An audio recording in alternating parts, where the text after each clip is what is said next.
Continuing on in our investigation of the OceanGate Titan Submersible Implosion back on June 18th, 2023. Oh, you forgot about that already, huh? Well, the NTSB has just released their final report on this. It's an 87-page document compared to the Coast Guard's final report, which was over 330 pages long. Okay, so the NTSB report, as you can see here, came out on October 2nd, 2025. And of course, that's when I was preparing for my Dallas trip for Vid Summit. And so I was gone for over a week and completely missed out on that. So it started here with a brief description of the hub failure and implosion of the submersible. And they basically say that as a result of this investigation, they make 4 new safety recommendations to the Coast Guard. I will put a link to the NTSB's investigation page for it on their website. And then also you'll want to check out the docket. So over here on the right, you'll see docket here, and you click on it, and it will show you all of the supporting paperwork. And sometimes you're looking at thousands of pages. Like, look at this, the MBI hearing transcripts. They've got, some of these things are hundreds of pages long.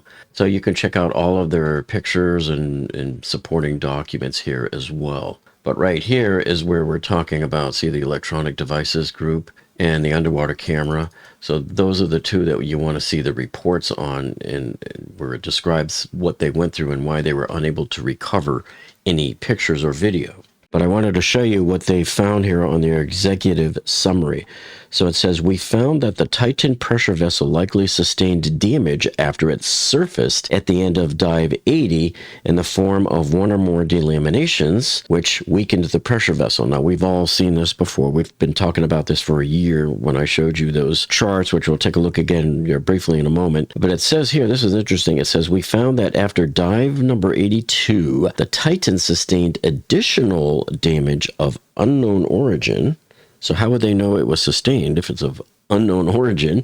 But anyway, it says that further deteriorated and weakened the pressure vessel. So that is the carbon fiber wound hull, the cylindrical hull that they're talking about, the pressure vessel. The existing delaminations and additional damage that deteriorated the condition of the pressure vessel between dive 82 and the casualty dive, which is dive 88, resulted in a local buckling failure that led to the implosion of the Titan.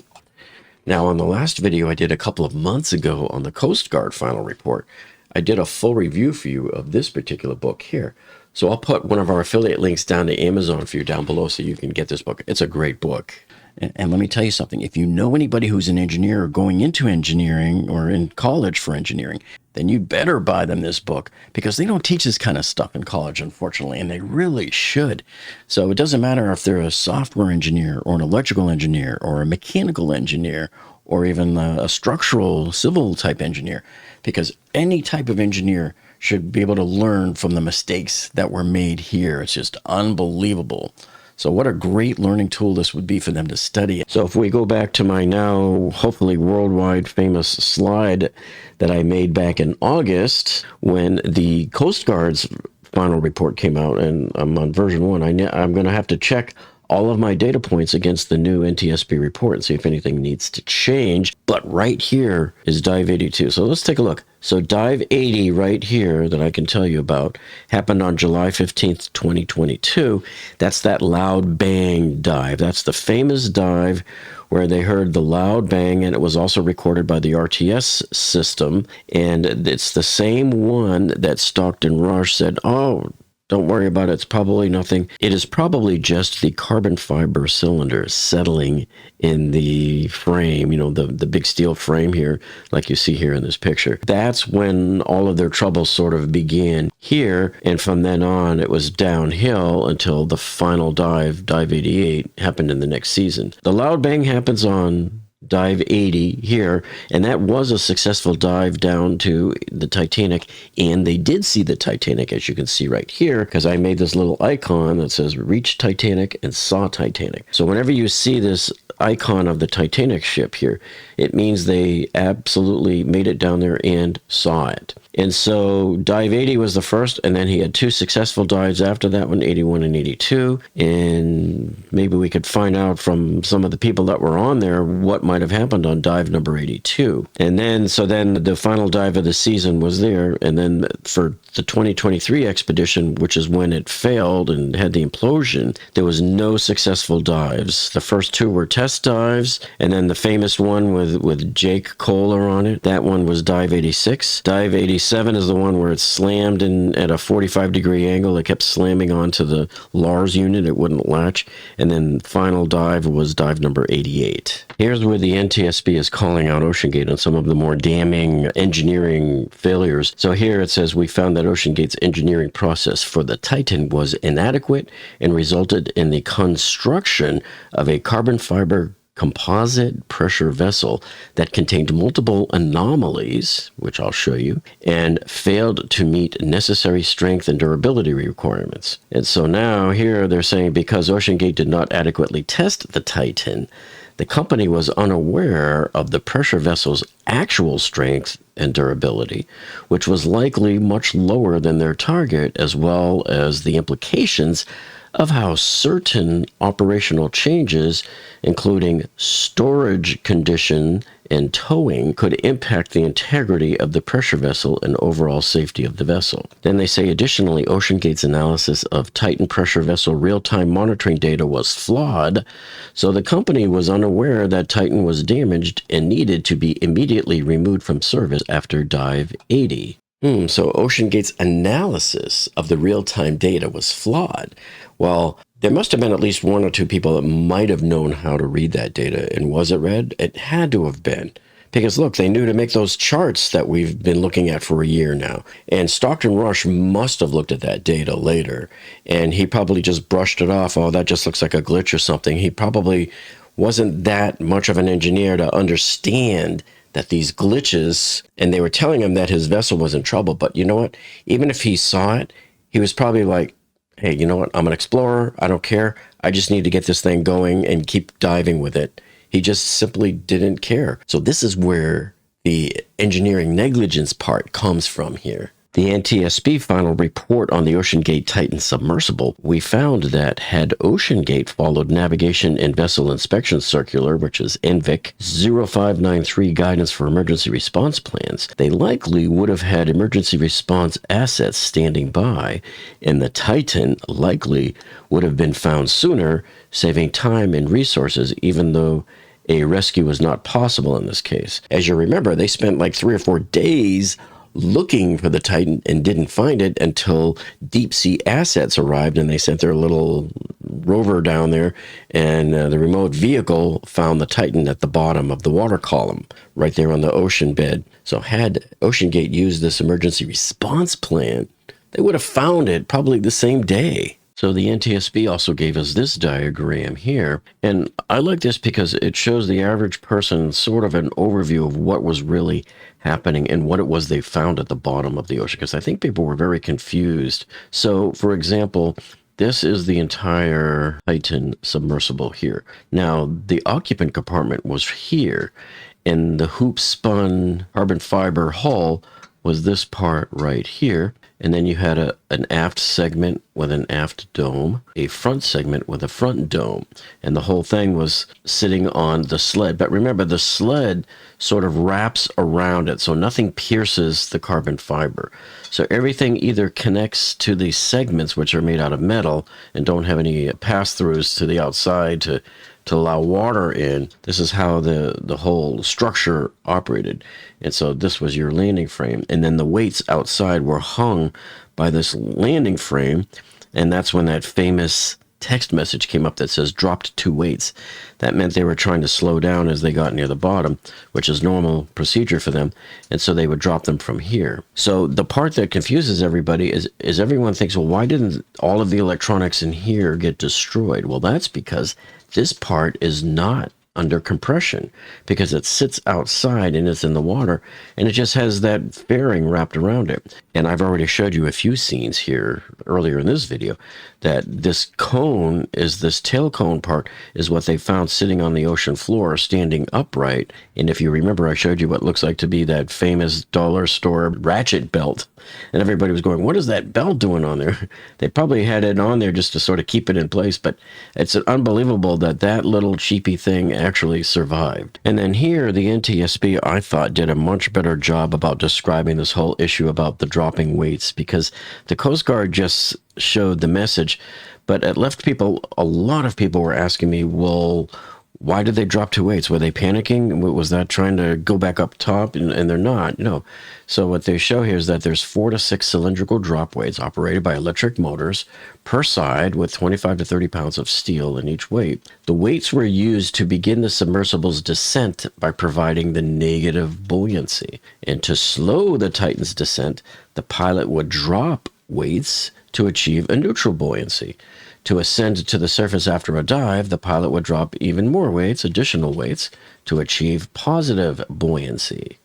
So this is where they did a better job, I think, of explaining the weights than they did in the Coast Guard final report. And again, here, further on the report, on page 17, is where they talk about the dropping of the weights, and they made it much more clearer for people to understand. So it says here at 10:47, while the Titan was at a depth of 11,032 feet, which is 3,663 meters, OceanGate received a message that the submersible was dropping 2 weights, which was standard procedure at this depth to slow its descent.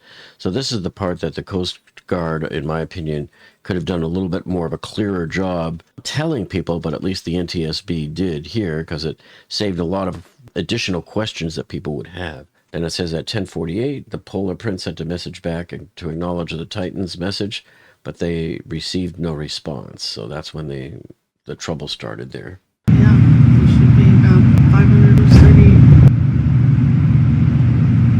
What was that bang? But oddly enough, 16 or 17 seconds after hearing that initial huge bang, Wendy Rush finally receives the message that the Titan dropped 2 weights.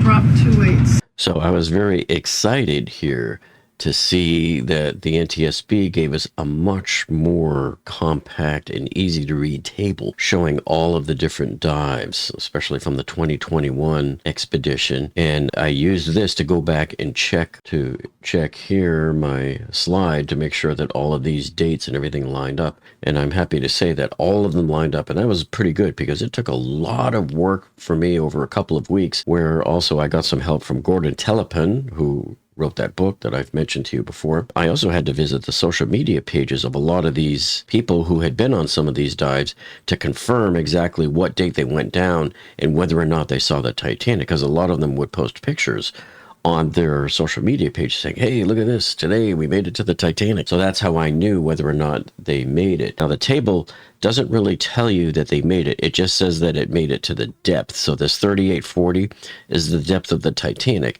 And remember, just because you made it down there doesn't mean you got to the Titanic, because a number of times they couldn't find the wreck of the Titanic, simply because, as I mentioned before, their radar that they used on there was so lame that they were unable to find the Titanic in a few cases. Yeah, so they showed the difference in the way it was lugged around during the 2021 expedition, where the Lars was conveyor belted up onto the deck and stored there, as opposed to the way it was in 2023.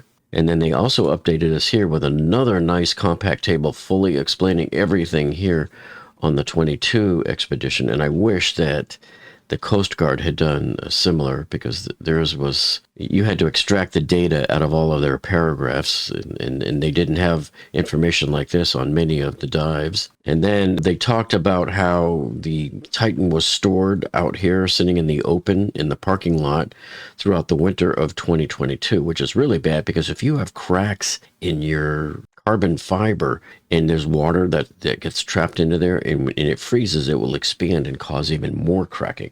So it's why it's very irresponsible to leave it outside in the elements like that. Covered all that in the past. And then of course here's the 2023 expedition. All of my dates lined up here too, and there wasn't a single successful trip down to the Titanic in all of 2023. And so I'm glad to report that I do not need to make any changes over here in 2023 either. So all of my dates that I already had on here completely match everything they had in their 3 tables, which is good. So now we can still leave it here at version 1.0. So the NTSB's report also showed here a couple of times where there was damage being done while it was being towed behind the ship. And of course, the NTSB, they're more technical than the Coast Guard, who's more or less logistical. And so the NTSB was investigating more or less the materials side of things. And we've shown you most of these pictures last year because this was from their materials report from last year. So we've already shown you this, but I wanted to point something out to you in case you hadn't noticed it before. But when you look, this is most of the pressure vessel part of the Titan, right? And if you look here, this right here is the aft dome, and here's the aft ring or segment as they call it. And here's the port rail, and then here's the starboard rail. So the rails and everything, it seems like most of this vessel was intact. It was just broken into a few large pieces. But look what happened. Everything went shooting to the rear right here, which is why I think, Stockton Rush liked to sit right here, pretty much around this part right here. He probably got just thrown back in there. So there you can see that OceanGate King Stockton Rush, anytime he was photographed sitting in the Titan, he was sitting there on his famous throne in the back. If he didn't turn to mush already, or just become part of the soup of the water around him. But it's ironic that it was what they suspect to be part of his shirt and pen that they found when they did bring up some of the debris. See, these were all shown before. And then here's the head end looking into that aft dome. You can see how much of the submersible there really was in basically large pieces. So it didn't implode into a million pieces like some of the original simulations that we had seen were depicting. And of course, all of these they've already shown. We've gone through these in videos from 2024. But I did want to show you this. So here's where they found voids in the adhesive, which is right here, and we'll show you a close-up shot of it in a second. But right here, this shows some of the other mistakes they made. So as you know, when they were hoop winding the carbon fiber to form this cylindrical hull, what they did was you would get a lot of these bumps from uneven wrapping on these layers. And what they did, which is bad, is after they were I'm assuming it was after autoclaving, they would come in and grind these down. And that's really bad because I realize you want it to be flat, but if you grind these down, you're cutting through fibers. So there goes your strength. And by cutting through fibers, now you have a disconnect in the fibers. Now you have a space for water to get into. And then when you leave it out in your parking lot in the winter, of course, water can seep in now. And then the ice forms. And that's what weakens things even more. So we had showed you this last year too, but this green stuff here is the film that they put in between each of the 5 1-inch layers of the carbon fiber, and this is an adhesive to help connect each of the layers. But you can see the bumpiness right there and all of the voids in that adhesive. And then when they zoom in on it with the microscope, you can see just how bad they were there. And you can't have those voids. See, when they did a cross-section view of a couple of the layers here, you can just see just how wavy it was. And it starts at the beginning when you don't have a good process to wind those fibers. It starts to get wavier and wavier, and it builds up, and you end up with this gigantic wrinkle. And that's not good to have. And they showed us these same 2 charts that we've been looking at and showing you for the past year. Is that, so this right here is the RTM, the real-time monitoring system. And they had microphones in there. And so as you go down in depth for your dive, everything's fine, everything's fine, everything's fine. The purple lines at the bottom are any of the noises or cracking or anything. And then when they came back up from the dive and they reached the surface here, you get this huge burst of acoustic activity. It was like that loud bang that they all heard. Okay, and you can see it's probably way past whatever threshold somebody arbitrarily chose. And so that should have been the first sign of trouble for them. And then also at the same time, the strain gauges did the same thing. So you can see here, there was a jump in the strain gauges at that time when they came back up. So we've discussed this in detail in September and October of 2024. This is also another repeat. Basically what happens is, look, they were looking at, here's dive 75 and here's dive 80. This is the normal patterns you would see on the gauge output. But if you look after dive 80 now, so on dive 81, 82, and 83, you're seeing it has sort of a logarithmic curve here. It's no longer straight here. You see this? So it went from being linear to non-linear after dive 80. That's what they were showing. Now, this is an interesting chart that they gave us here, too. This shows us the current active submersibles in their rated depths as of 2023. And so it looks like over 1,000 meters, there's really only 12 submersibles worldwide that can go down over 1,000 meters. And I think there's only 9 that can go down to Titanic depth. Let's see if they mention that here. So right here, 9 known PVHOs, which is pressure vessels for human occupancy, excluding the Titan, could dive to 4,000 meters, which is just below the Titanic depth. And these are the names of those active submersibles right now, the 9. Now, I recognize a couple of these. The Alvin, I believe they used in Titanic, and Nautiel I've seen before. I can't remember which one they've used them for. And, of course, Deep Sea Warrior there. So next, the NTSB showed us all of the assets that were used to search for the Titan. And you can see they came from everywhere. And this is what happens when you don't have a plan ready to execute. Now, granted, out in the middle of nowhere, there's really nobody that's going to come help you. In fact, right here, see the Odysseus ROV that you see was stored in Rochester, New York. And the military had to fly them from there up to Newfoundland. And then they got on a ship. And I believe it was the Deep Energy ship that may have found it, if I'm not mistaken. And that's the one that made its way all the way out there and dropped the ROV in the water. So on their findings, again, they sort of repeated what they said about Dive 80. And then after Dive 82, there was more damage. So they were convinced that there was one or more delaminations that formed from the voids between the cylinder's 5 co-bonded layers, leading to the deterioration and weakening of the pressure vessel. Okay, and then after 82, it saw more damage. Oh, so what they were saying about right here, the existing delaminations and additional damage that deteriorated the condition of the pressure vessel between dive 82 and the casualty dive. So they're narrowing it down, and they're saying between dive 82, 83, 84, 85, 86, and 87, and likely dive 88 itself, the final dive, resulted in a local buckling failure that led to the implosion of the Titan. And let me show you what that means, because I've showed you this before a year ago. As they were examining the different parts of the hull on the ocean floor, here's what they noticed about section D of the hull that they were looking at. So here you have layer 3 and part of layer 2,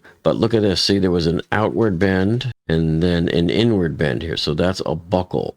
So in other words, it didn't look like it just like blew into a million pieces. It was a local buckling that likely ripped everything open right there, and then you had your implosion. So this was not a standard blow it to smithereens implosion. So they were saying here that OceanGate's engineering process for Titan was inadequate, and it resulted in the construction of carbon fiber composite pressure vessel that contained multiple anomalies and failed to meet necessary strength. All right, now here's another one too, where they said that OceanGate did not perform adequate testing, including cycle life evaluation, which I've showed you before that we used to perform on our designs when I was an engineer at Motorola. We would send a batch of radios over for accelerated life testing, and that's what this is.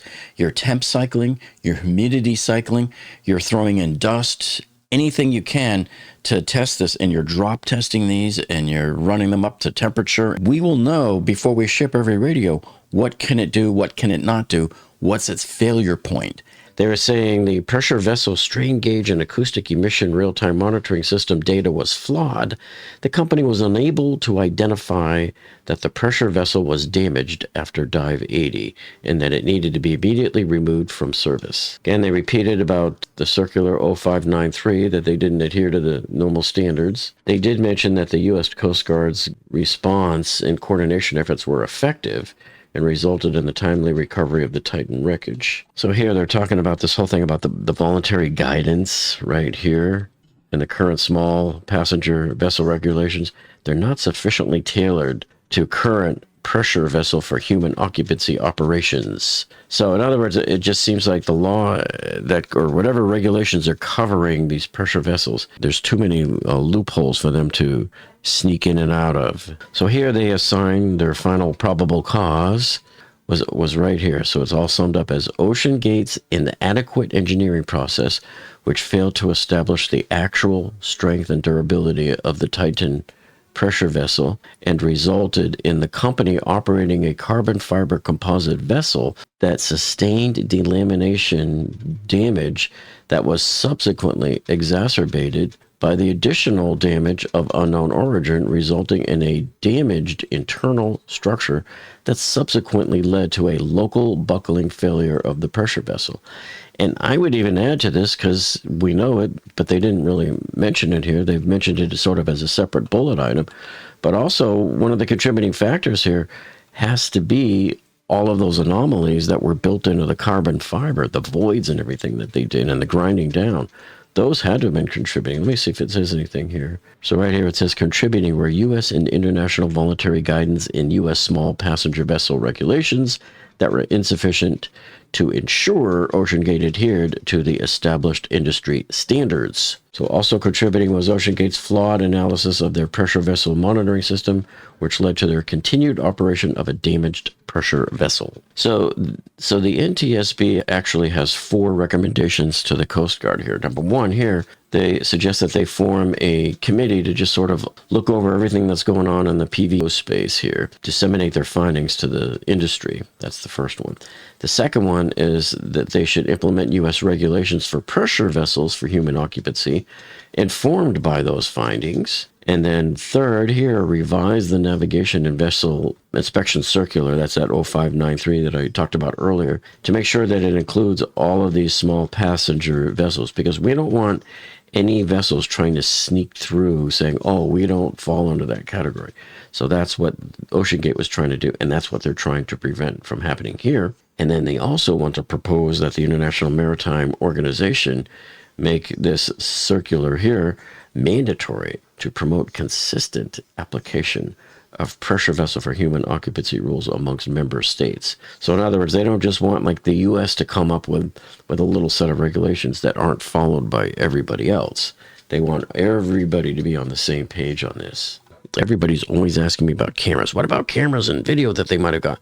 It says investigators recovered from the wreckage a camera designed to record video and still images underwater. Okay, the camera's outer casing was intact, but the lens had shattered.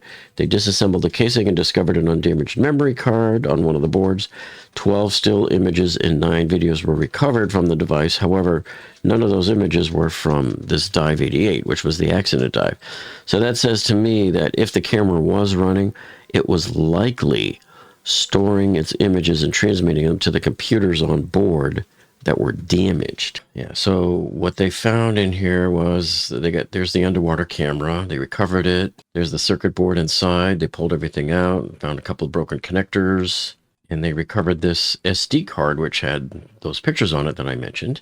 And there was more damage on the board here. I don't know why the manufacturer told them to redact part of this image. Who cares? It's a printed circuit board. So I don't know what was going on there. So they played with the computer boards there. They had to replace a few chips and all that, get everything wired up, get it all talking. They sucked out some of the pictures from the board, from the camera, and there you have it. So they had just a few of these that were taken from May, but nothing else. So that's why they were thinking that the images were being stored on the computer inside the Titan instead of saved onto the SD card, which is the camera, of course, is quite capable of doing.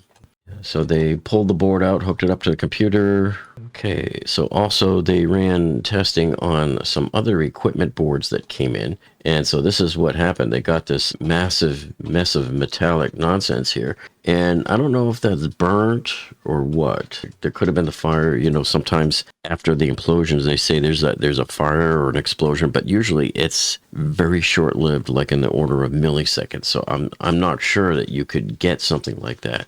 So unless it even caught fire afterwards, I'm just not seeing it. So who knows what that really is. But inside it, they think it's these computers here, that this is what it looked like beforehand. See, there's the red there. And so what they tried to do here with this mess, you can see here that everything here is just all broken apart. They tried to get these printed circuit boards that had the memory chips on them. The problem is you can see they're warped in all planes in all directions. And so they think that the dies may have been compromised because the die inside the chip is probably correct. That's what they're thinking. But I'm like, I don't know if you just stopped there and you didn't like peel all this off and look at the chips underneath. I don't know. And I'm willing to bet too that if you send these chips off to the manufacturer of those chips, that they have a way to read what's on the die itself, the bare die. Because, you know, when I used to work at Motorola, we had an integrated circuit division there, and those guys would make these chips on a big plate with several chips, and they would test them in the die formation, you know, as a die. And so I think that they probably could have gone a little further, but they probably figured it's not worth spending any more time or money on it. I don't know. But anyway, they said all the components of interest were determined to either have no non-volatile memory or their contents would have been non-important to the investigation, so no data was recovered. I think they were originally hoping maybe some of the RTM data would have been stored on here too, which would have been nice. So if we find any more information from all of this huge list of paperwork that I need to go through from the NTSB docket, I'll let you know. In the meantime, make sure you check out this video if you didn't see the last one I did here on the Titan from the Coast Guard's final report. And then make sure you check out this video over here that I did on the Champlain Towers update. So thanks for joining us, and we'll see all of you on the next one.